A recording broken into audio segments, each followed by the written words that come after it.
사기 피해를 복구하고 떼인 돈을 받기 위해서는 결국 채무자와 만나서 협상을 하고 결판을 짓는 것이 가장 중요할 것입니다. 자, 하지만 일반적인 협상 방법과 돈을 받는 추심의 협상 방법은 아주 많은 차이점들이 있겠죠. 저희 돈도는 지난 3년간 수많은 채무자를 만나 대화와 협상을 통하여 1만 건 이상을 회수했고, 또한 그 금액은 무려 200억 이상을 훌쩍 넘었습니다. 자, 그래서 저희 돈도 직원들에게만 교육을 해온 채권 추심의 협상 방법을 지금부터 공개하겠습니다. 고려해도 안 될 때는 이성훈TV, 선불 없는 무료 의뢰 이성훈TV. 안녕하십니까, 돈도의 이성훈입니다. 많은 사기 피해자 분들 그리고 채권자 분들이 이구동성으로 한결같이 하는 말씀들이 있습니다.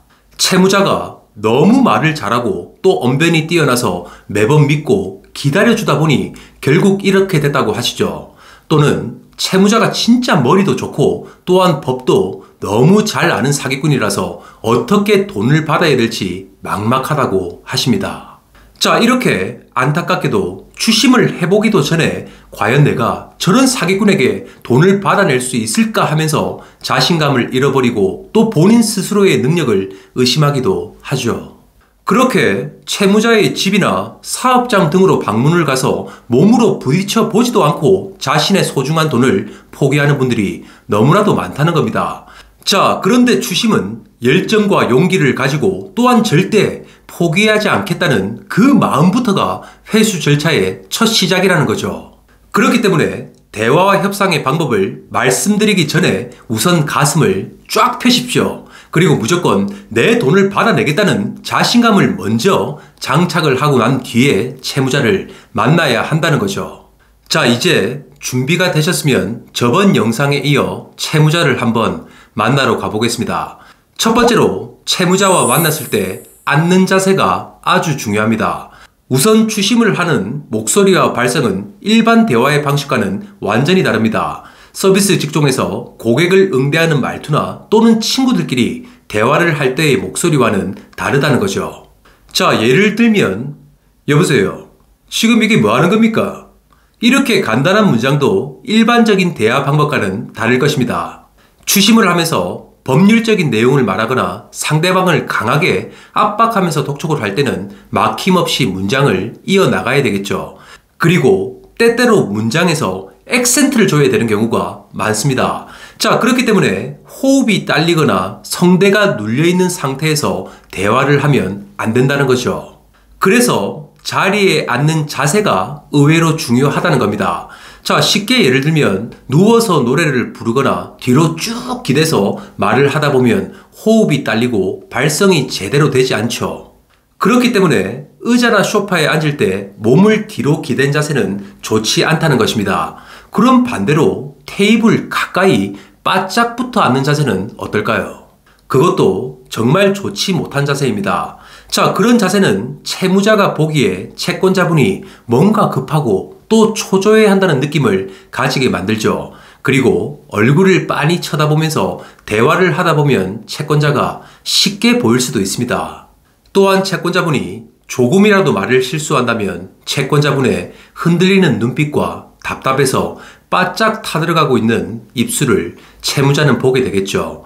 그렇게 앞으로 바짝 붙어 앉아서 다급한 모습을 보이는 순간 협상의 주도권을 내어주고 을의 입장이 될 수도 있다는 것입니다.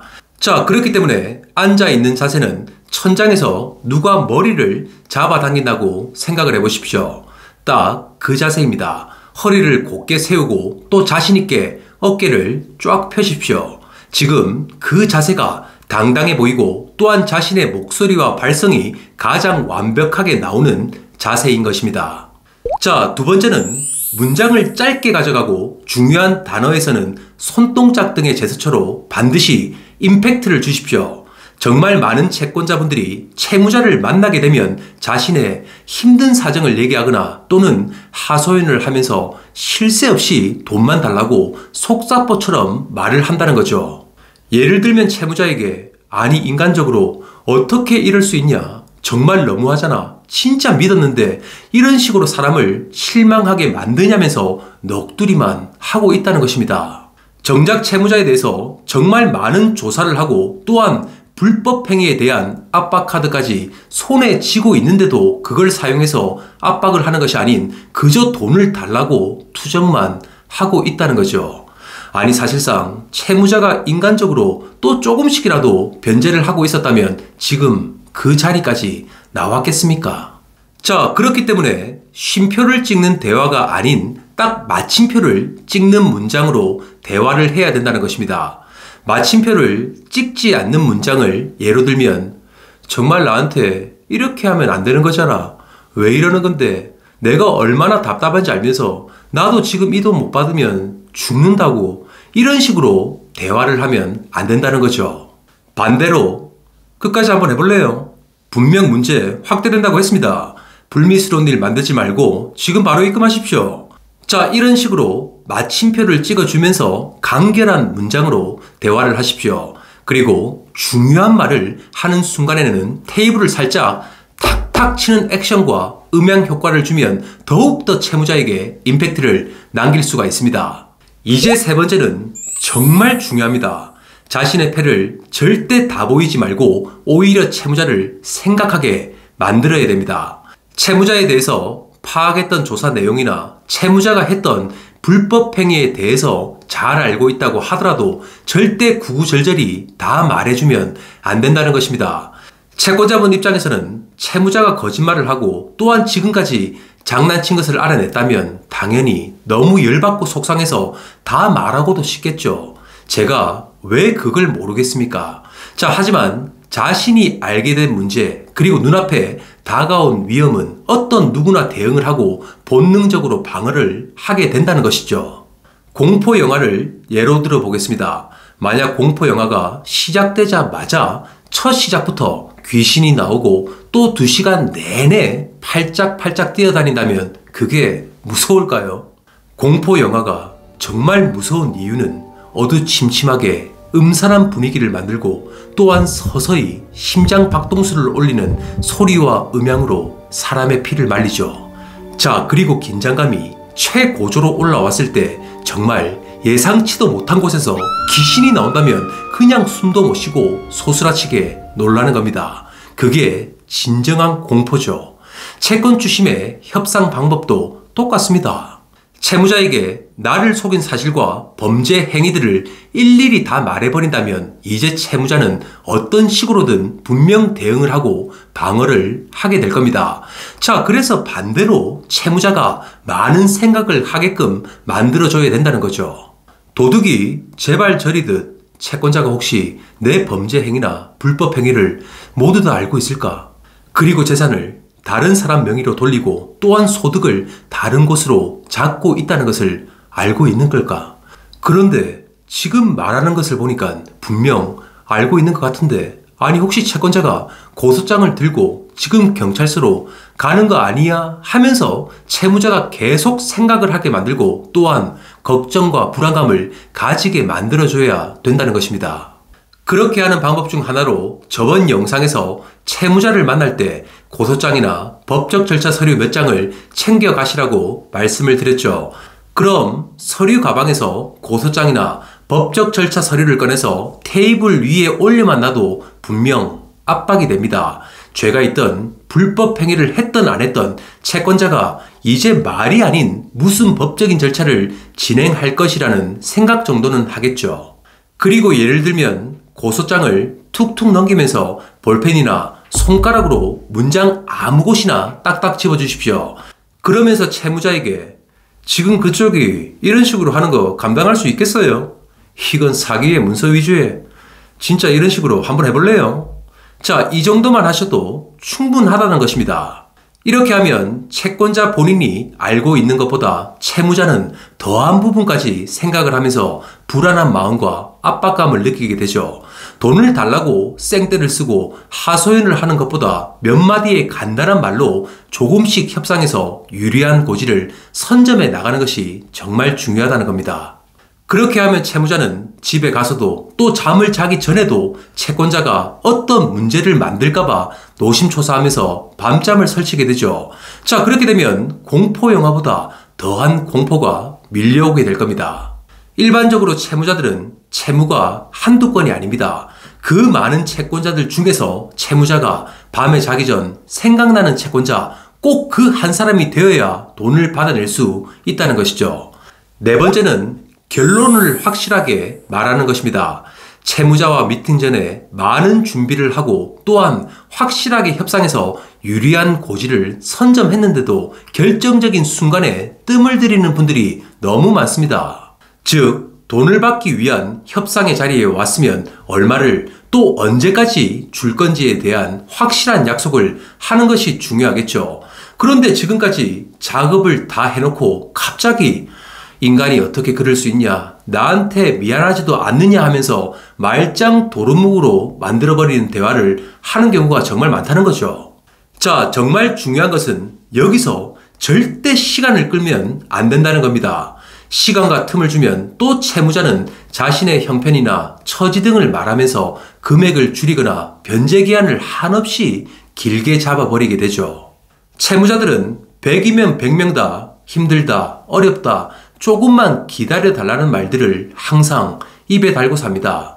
채무자 입에서 만약 그런 말들이 시작되면 다시 처음으로 돌아가서 고통의 늪으로 또다시 빠져들어가게 되는 것이죠. 자, 그렇기 때문에 분명 채권자분이 금액과 변제 날짜를 정확하게 먼저 제시를 해야 됩니다. 그리고 예를 들어 분할 변제를 한다고 하면 채무자가 변제할 수 있는 수준보다 무조건 한두 단계 높은 금액을 요구하십시오. 협상은 말 그대로 서로 간의 줄다리기입니다. 줄다리기는 그 기준점이 너무나도 중요하겠죠. 자, 쉽게 채무자 입에서 한 달에 50만원, 100만원을 변제하겠다고 하기 전에 채권자분이 먼저 500만원을 말해야 그 기준점이 높아진다는 것입니다. 자, 이제 다섯 번째는 절대 말일자 약속을 잡으면 안 된다는 것입니다. 제가 24년 동안 추심 업무를 하면서 통계적으로 봤을 때 말일자 약속이 가장 많이 어겨지게 됩니다. 자, 그런데 채무자와 변제 약속을 함에 있어서 채무자에게 언제까지 입금을 할 것이냐고 물어보면 대부분의 채무자들은 말일까지 입금을 하겠다고 약속을 한다는 거죠. 그렇기 때문에 채권자분이 며칠까지 입금을 하라고 먼저 얘기를 해야 된다는 것입니다. 여기서 참고로 변제일은 매달 25일이 넘어가면 안 됩니다. 그 이전의 날짜로 변제 약속일을 잡는 것이 통상적으로 회수율이 가장 높다는 것을 꼭 기억하십시오. 그리고 분할 변제를 예로 들면 채무자가 언제까지 입금하겠다고 약속이 되었다고 하더라도 그날까지 마냥 절대 기다리면 안 됩니다. 입금일 전에 반드시 문자 등으로 입금 독려를 하시고 입금이 완료가 되면 격려를 하면서 변제에 대한 책임감도 심어줘야 한다는 것입니다. 그럴 때는 입금 확인 완료했습니다. 수고 많으셨습니다 정도로 너무 다정하거나 또한 너무 가볍지도 않게 문자를 보내면서 관계를 이어나가는 것이 좋습니다. 자, 마지막 여섯 번째는 커피값은 채권자가 계산하십시오. 오늘 채무자와의 이 협상의 자리에 오기까지 철저한 조사와 복장 등 많은 것을 준비해왔죠. 그리고 대화와 협상을 하면서 강렬한 이미지도 심어졌을 겁니다. 자, 그런 상황에서 채권자분이 커피값을 먼저 계산해서 채무자에게 있어 단 하나의 허점도 보이면 안 되는 것입니다. 누군가에게 뭘 얻어먹게 되면 처음부터 강하게 밀어붙이기가 힘들겠죠. 그리고 어떤 분 같은 경우 채무자와 미팅 장소를 선택할 때 식사 자리를 잡거나 또는 술집에서 만나 술을 한잔하면서 협상을 하는 경우가 있는데 절대 그렇게 하시면 안 됩니다. 자, 저번 영상에 이어서 채무자와 만나기 전 그리고 만나서 협상을 하는 과정과 방법에 대해서 말씀을 드렸습니다. 정말 돈도의 직원들을 교육하면서도 이런 대화와 협상의 기술은 몇 년을 같이 공부하고 또 그 상황에 맞는 해결 방법을 계속 찾아가고 있습니다. 그만큼 채무자의 상태나 상황이 다르고 또한 사람의 마음도 같지 않기 때문에 돈을 받는 추심이라는 일이 더더욱 힘들 수도 있겠죠. 하지만 오늘 제가 알려드리는 내용이 추심 협상에 있어서 대체적으로 통하는 부분이 많습니다. 그렇기 때문에 기본적인 방식을 이런 식으로 잡아간다면 분명 채권 회수에 큰 효과가 있을 것입니다. 항상 명심해야 될 것은 상대방 입장에서 생각하는, 즉 역지사지의 마음으로 계획을 하고 협상을 이어나가시길 바랍니다. 많은 분들이 사기 피해를 당하거나 또 못 받고 있는 돈 때문에 얼마나 힘든 순간에 있는지 저만큼 공감하고 아는 사람이 있겠습니까? 채권 시심은 그 내용과 상황에 따라 정말 수많은 방법들이 있기 때문에 절대 자신의 안타까운 돈을 쉽게 포기하지 마십시오. 언제든지 힘들고 어려운 부분이 있으면 1599-2590으로 연락을 주십시오. 저희 돈도의 모든 직원들이 무료로 해결 방법을 상담해 드리겠습니다. 정말 힘내십시오. 오늘 방송도 도움이 되셨다면 구독과 좋아요를 부탁드리겠습니다. 이상 돈도의 이성훈이었습니다. 감사합니다.